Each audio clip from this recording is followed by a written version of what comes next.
नमस्कार दोस्तों, आज की कहानी का शीर्षक है लाख की चूड़ियाँ, जो कि कामता नाथ जी के द्वारा लिखी गई है। सारे गांव में बदलू मुझे सबसे अच्छा आदमी लगता था, क्योंकि वह मुझे सुंदर सुंदर लाख की गोलियां बनाकर देता था। मुझे अपने मामा के गांव जाने का सबसे बड़ा चाव यही था कि जब मैं वहां से लौटता था तो मेरे पास ढेर सारी गोलियां होती, रंग बिरंगी गोलियां जो किसी भी बच्चे का मन मोह लें। वैसे तो मेरे मामा के गांव का होने के कारण मुझे बदलू को बदलू मामा कहना चाहिए था, परंतु मैं उसे बदलू मामा न कहकर बदलू काका कहा करता था, जैसा कि गांव के सभी बच्चे उसे कहा करते थे। बदलू का मकान कुछ ऊंचे पर बना था। मकान के सामने बड़ा सा सहन था, जिसमें एक पुराना नीम का वृक्ष लगा था। उसी के नीचे बैठकर बदलू अपना काम किया करता था। बगल में भट्टी दहकती रहती, जिसमें वह लाख पिघलाया करता। सामने एक लकड़ी की चौखट पड़ी रहती, जिस पर लाख के मुलायम होने पर वह उसे सलाख के समान पतला करके चूड़ी का आकार देता। पास में 4-6 विभिन्न आकार की बेलन नुमा मुंगेरियाँ रखी रहती, जो आगे से कुछ पतली और पीछे से मोटी होती।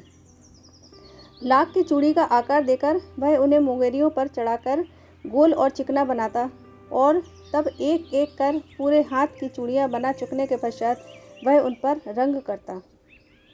बदलू यह कार्य सदा ही एक मछिए पर बैठकर किया करता था, जो बहुत ही पुरानी थी।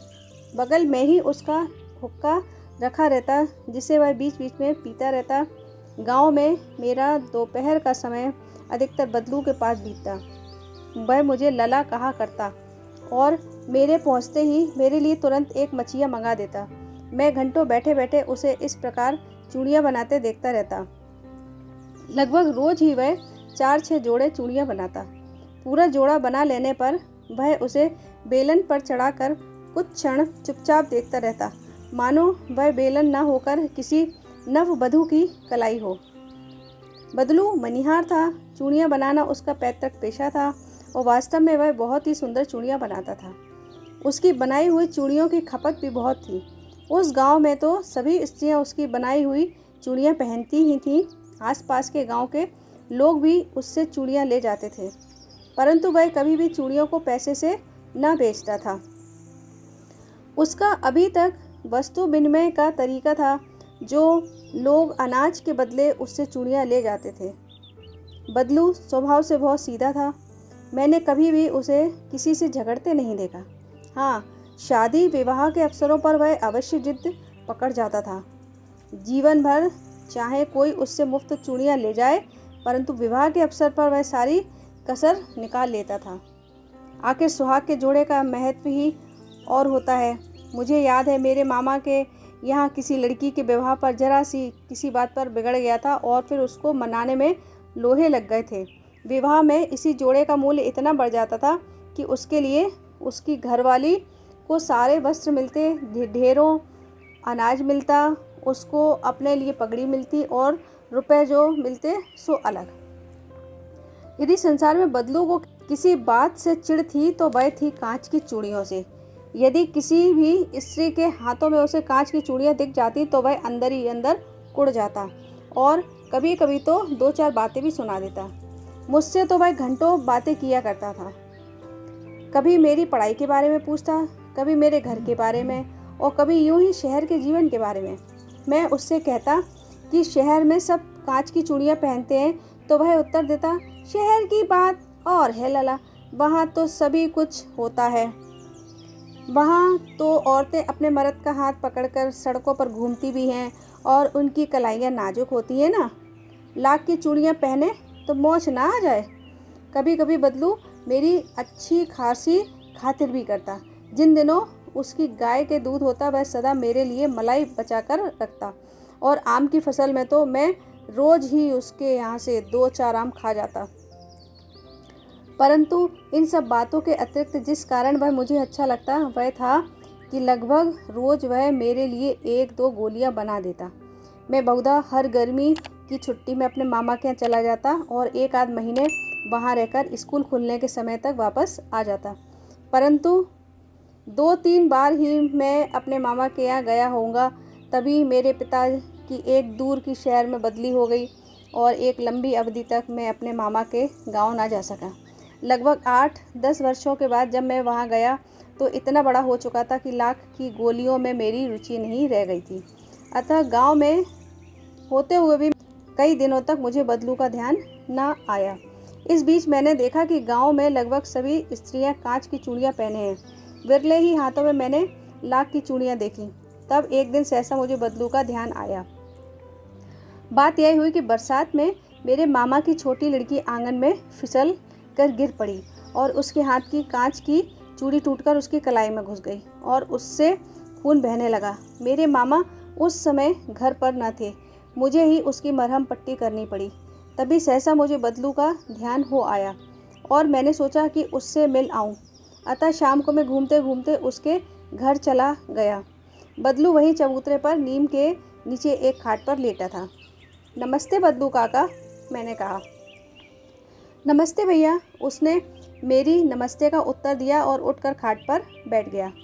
परंतु उसने मुझे पहचाना नहीं और देर तक मेरी ओर निहारता रहा। मैं हूँ जनार्दन काका, आपके पास से गोलियां बनवा कर ले जाता था, मैंने अपना परिचय दिया। बदलू फिर भी चुप रहा, मानो वह अपने स्मृति पटल पर अतीत के चित्र उतार रहा हो। और तब वह एकदम से बोल पड़ा, आओ आओ लला, बैठो। बहुत दिन बाद गाँव आए? हाँ, इधर आना नहीं हो सका काका, मैंने चारपाई पर बैठते हुए उत्तर दिया। कुछ देर फिर वही शांति रही। मैंने इधर उधर दृष्टि दौड़ाई, ना तो मुझे उसकी मछिया ही नजर आई, ना ही भट्टी। आजकल काम नहीं करते काका, मैंने पूछा। नहीं लला, काम तो कई साल से बंद है। मेरी बनाई हुई चूड़ियाँ कोई पूछे तब तो। गांव गांव में कांच का प्रचार हो गया है। वह कुछ देर चुप रहा, फिर बोला, मशीन युग है ना यह लला, आजकल सब काम मशीन से होता है। खेत भी मशीन से जोते जाते हैं और फिर जो सुंदरता कांच की चूड़ियों में होती है लाख में कहाँ संभव है। लेकिन कांच बड़ा खतरनाक होता है, बड़ी जल्दी टूट जाता है, मैंने कहा। नाजुक तो फिर होता ही है लला। कहते कहते उसे खांसी आ गई और वह देर तक खांसता रहा। मुझे लगा उसे दमा है। अवस्था के साथ साथ उसका शरीर ढल चुका था। उसके हाथों पर और माथे पर नसें उभर आई थी। जाने कैसे उसने शंका भांप ली और बोला, दमा नहीं है मुझे, फसली खांसी है। यही महीने 2 महीने से आ रही है, 10-15 दिन में ठीक हो जाएगी। मैं चुप रहा। मुझे लगा उसके अंदर कोई बहुत बड़ी व्यथा छिपी है। मैं देर तक सोचता रहा कि इस मशीन युग ने कितने हाथ काट दिए हैं। कुछ देर फिर शांति रही, जो मुझे अच्छी नहीं लगी। आम की फसल अब कैसी है काका? कुछ देर पश्चात मैंने बात का विषय बदलते हुए पूछा। अच्छी है लला, बहुत अच्छी है, उसने लहक कर उत्तर दिया और अंदर अपनी बेटी को आवाज़ दी, अरे रज्जो, लला के लिए आम तो ले आ।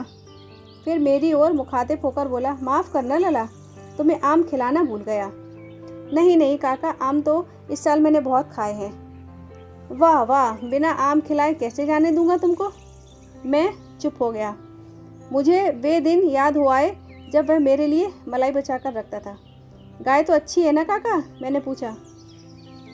गाय कहाँ है लला, 2 साल हुए बेच दी, कहाँ से खिलाता। इतने में रज्जो, उसकी बेटी, अंदर से एक डलिया में ढेर सारे आम ले आई। यह तो बहुत है काका, इतने कहाँ खा पाऊँगा, मैंने कहा। वाह वाह, वह हंस पड़ा। शहरी ठहरे ना, मैं तुम्हारी उम्र का था तो इसके चौगने आम एक बखत में खा जाता था। आप लोगों की बात और है, मैंने उत्तर दिया। अच्छा बेटी, लला को 4-5 आम छाट कर दो, सिंदूरी वाले देना।